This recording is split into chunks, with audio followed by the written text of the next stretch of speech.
Baik, terima kasih rakan-rakan di Angkasa Puri dan untuk anda yang menonton, selamat pagi Malaysia ketika ini di TV1. Saya bawa pandangan anda seketika ke salah satu ekor pelancongan yang terdapat negeri Sabah, iaitu di daerah Tongot, iaitu di Kanyun Imbak, ya, dan salah satu pusat yang bakal ditirap sebagai tapak warisan dunia UNESCO sedikit masa sekejap lagi. Dan bersama-sama saya ketika ini ialah Dr. YD Sinun yang merupakan pengarah pengurus kumpulan bahagian konservasi dan pengurusan alam sekitar Yayasan Sabah. Selamat pagi, Doktor. Selamat pagi. Ya, baik Doktor. Kita berada di kawasan yang cukup indah di Kanyun Imbak ini. Tapi bagaimana agaknya Kanyun Imbak ini menyumbang terhadap sektor pelancongan di Sabah?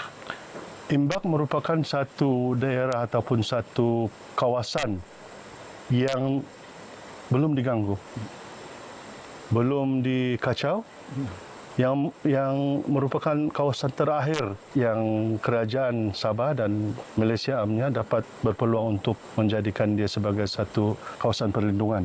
Yang kita lindungi itu bukan sahaja kepelbagaian biologi, kepelbagaian binatang dan tumbuh-tumbuhan, tetapi kedudukannya dalam bentuk muka bumi yang menjadikan Imbak itu agak unik daripada tempat-tempat yang lain. Kita namakan dia canyon sebab dia merupakan satu bentuk lembah. That's why kita panggil dia Hidden Valley. Dan keunikan ini tentunya kita pasti akan menyebabkan lebih kuat lagi peluang untuk dijadikan, untuk diketengahkan sebagai salah satu destinasi yang ulung di negeri Sabah khasnya dan Malaysia amnya. Ya, baik Doktor. Apa usaha kerajaan negeri melalui Yayasan Sabah, ya, bersama-sama dengan pemegang taruh di negeri ini untuk mencapai matlamat menjadikan Kanyun Imbak ini sebagai tapak warisan dunia UNESCO? Okey, Imbak ini salah satu daripada rangkaian kawasan pemeliharaan atau kawasan konservasi yang kita namakan sebagai damai. Iaitu termasuk Danong Valley, Malay Basin dan Ai itu adalah untuk Imbak. Jadi rangkaian konservasi ini telah pun dicadangkan oleh kerajaan negeri supaya menjadi tapak warisan dunia. Dan untuk menjadikan ke arah itu, kita telah menolong untuk mempersiapkan dossier yang mana ini akan kita serahkan kepada pihak yang seterusnya dalam proses untuk menjadikan kawasan Imbak dan Damai ini tapak warisan negara. Dalam masa yang sama, kita juga ada membuat awareness.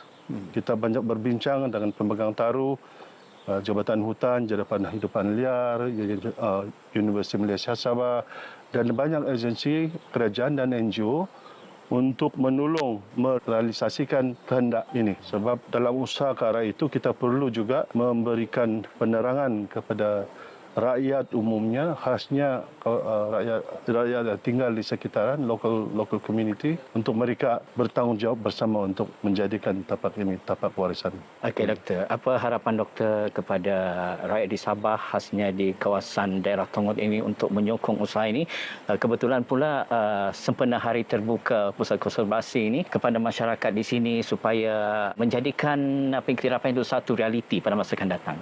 Harapan kami ialah supaya mereka tahu apa yang ada berkaitan dengan Imbak Canyon atau Damai itu seluruhnya.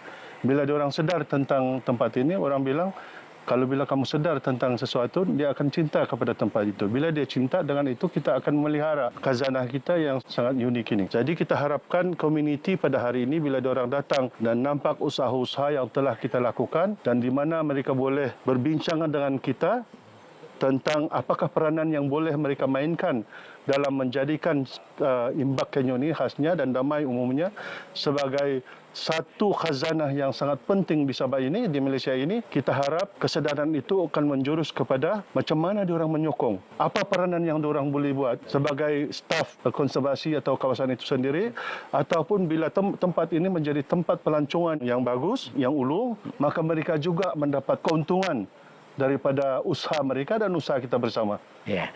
Semoga usaha itu akan mencapai kejayaannya, Doktor, ya. InsyaAllah. Ya. Terima kasih, Doktor. Sama-sama.